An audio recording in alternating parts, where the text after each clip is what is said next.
Dans cette vidéo, je veux qu'on parle du processus d'achat d'un appartement ou d'une maison en Espagne. Ce processus, il est assez simple.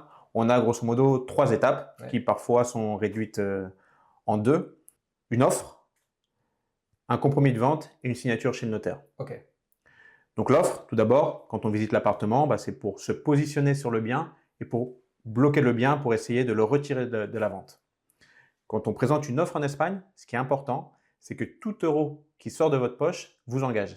Donc il n'y a pas de clauses suspensives qui sont liées au financement, clause de délai de rétractation ou autre. Non.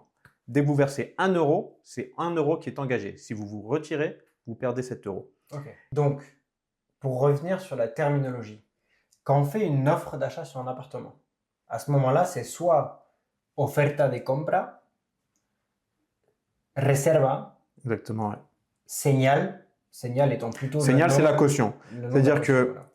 en Espagne, quand vous présentez une offre, on ne peut la présenter que si vous vous engagez réellement. Et comment vous engagez? C'est financièrement. C'est-à-dire que vous apportez une caution en parallèle de votre offre. Donc, une fois que vous avez signé un document d'offre et que vous avez fait un transfert pour montrer votre sérieux, transfert de 500 euros, 1000 euros, 5000 euros, ça dépend le projet, ça dépend l'agent immobilier. À partir de ce moment-là, vous présentez officiellement une offre à un vendeur. Ok, donc